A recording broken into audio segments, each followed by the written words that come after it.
जिस खेत से दहका को मुयसर न हो रोज़ी, उस खेत के हर खोशे गंदुम को जला दो।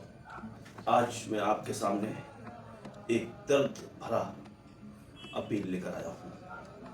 वो अपील ये है, आप जानते हैं कि बंगाल की ज़मीन जो अमन शांति का गहवारा रहा है, मगर आज कुछ फाशिस्ट ताकतों ने दस्तूर के खिलाफ वो अपना काम किए जा रहे हैं। हिंदुस्तान की तारीख में पहली बार ऐसा हो रहा है कि वोटर लिस्ट का नाम अभी फाइनल भी नहीं हुआ और इंतखाब का ऐलान कर दिया गया। ये हमारी बदकिस्मती है। क्या ऐसा इससे कबल हिंदुस्तान में कभी देखने को मिला है? एक शहरी को, एक वोटर को उसके वोट देने के हक से महरूम किया जा रहा है। इसके पीछे एक बड़ी साजिश है जिसको आपको समझना ज़रूरी है।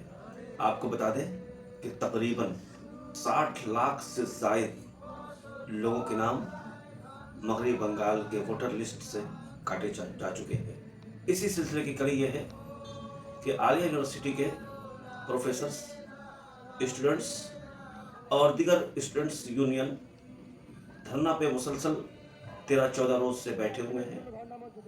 रमज़ान का महीना है, वो भी रोज़ा रखते हैं, उनको भी इफ्तार करना है, उनको भी नमाज़ें पढ़नी है, उनके भी माँ बाप हैं, उनके भी छोटे छोटे भाई और बहन हैं। मगर एक फिक्र है कि बंगाल के लोगों का नाम वोटर लिस्ट में कैसे जोड़ा जाए, और आईन ने जो एहतजाज और धरने का इख्तियार दिया है वो उसे इख्तियार किए हुए हैं। आप ये खाम ख्याली में, भूल भुलैयों में न रहें कि आपके साथ कुछ ना होगा। एक्चुअल आप ही के साथ तो घटना घटने वाला है। ये अलग अलग हरबा इस्तेमाल करते हैं।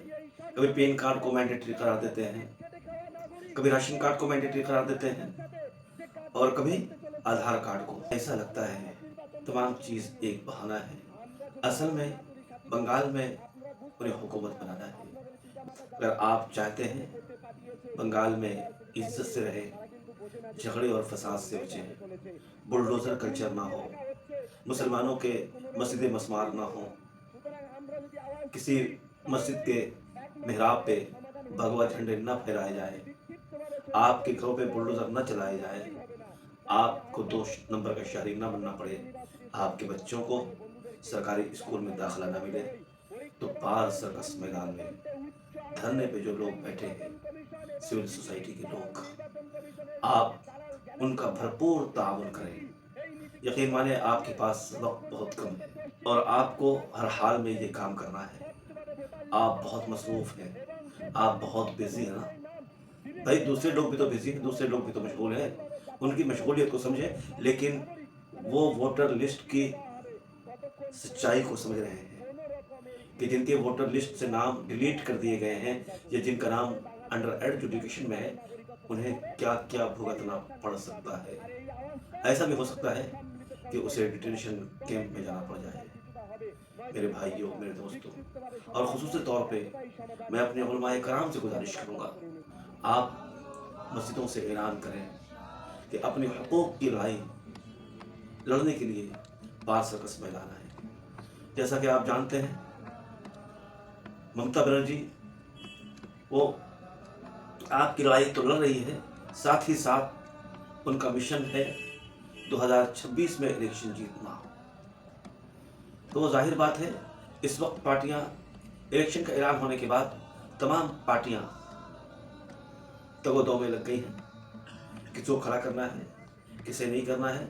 गोया कि इलेक्शन की तैयारियों में जुट गए हैं। आपका कोई पुरसाने हाल नहीं है। तो लिहाजा मेरी आवाज़ नौजवानों तक, ख़वातीन तक, तलबा तक और मुख्तलिफ़ ऑर्गेनाइजेशंस तक और उन लोगों तक जो समाजी या सोशल वर्कर्स हैं, आप पार सर्कस धरना में ज़रूर शामिल हों, क्योंकि ये धरना इनडेफिनिट टाइम के लिए है। हालांकि आपको एक बार और बता दें कि अभी तमाम चीज़ें इलेक्शन कमिश्नर के अंडर में चली गई हैं। उसकी पूरी कोशिश ये है कि धरना को किसी तरह ख़त्म कर दिया जाए, वहाँ से धरने को हटा दिया जाए।